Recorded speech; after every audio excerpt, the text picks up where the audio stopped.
کیا آپ جانتے ہیں اللہ کن لوگوں سے خوش ہوتا ہے اور کیا ہم ان میں شامل ہیں یا نہیں؟ آج ہم جانیں گے وہ اعمال جن سے اللہ تعالیٰ خوش ہوتا ہے، وہ بھی صحیح احادیث کی روشنی میں۔ حضرت انس بن مالک رضی اللہ عنہ نے بیان کیا کہ رسول اللہ صلی اللہ علیہ وآلہ وسلم نے فرمایا، اللہ تعالیٰ اپنے بندے کی توبہ سے تم میں سے اس شخص سے بھی زیادہ خوش ہوتا ہے جس کا اونٹ مایوسی کے بعد اچانک اسے مل گیا ہو، حالانکہ وہ ایک چٹیل میدان میں گم ہوا تھا۔ صحیح بخاری حدیث نمبر 6309۔ اسحاق بن عبداللہ بن ابی طلحہ نے کہا، ہمیں حضرت انس بن مالک رضی اللہ عنہ نے حدیث بیان کی، اور وہ حضرت انس رضی اللہ عنہ ان کے چچا ہیں۔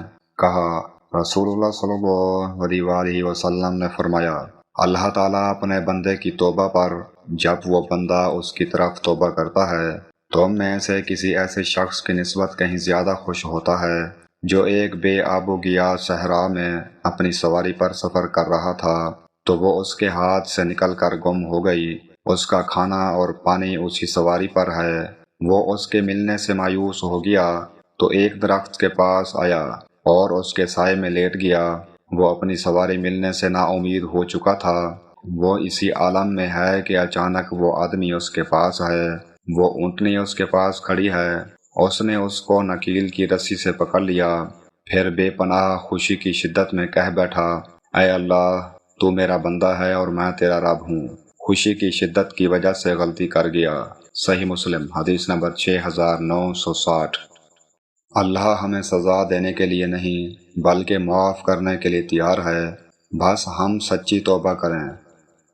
حضرت انس بن مالک رضی اللہ عنہ سے روایت ہے، کہا، رسول اللہ صلی اللہ علیہ وآلہ وسلم نے فرمایا، اللہ تعالیٰ اس بات پر اپنے بندے سے راضی ہوتا ہے کہ وہ ایک کھانا کھائے اور اس پر اللہ کی حمد کرے، یا پینے کی کوئی چیز، پانی، دودھ وغیرہ پیے اور اس پر اللہ کی حمد کرے۔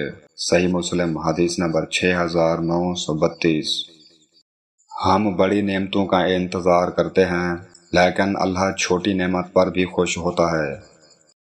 حضرت جابر بن عبداللہ انصاری رضی اللہ عنہ نے بیان کیا کہ رسول اللہ صلی اللہ علیہ وآلہ وسلم نے فرمایا، اللہ تعالیٰ ایسے شخص پر رحم کرے جو بیچتے وقت اور خریدتے وقت اور تقاضا کرتے وقت فیاضی اور نرمی سے کام لیتا ہے۔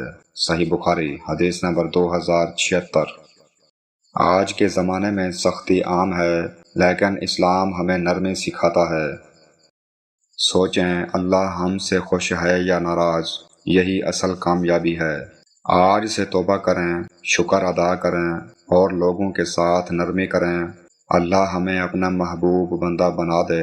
آمین۔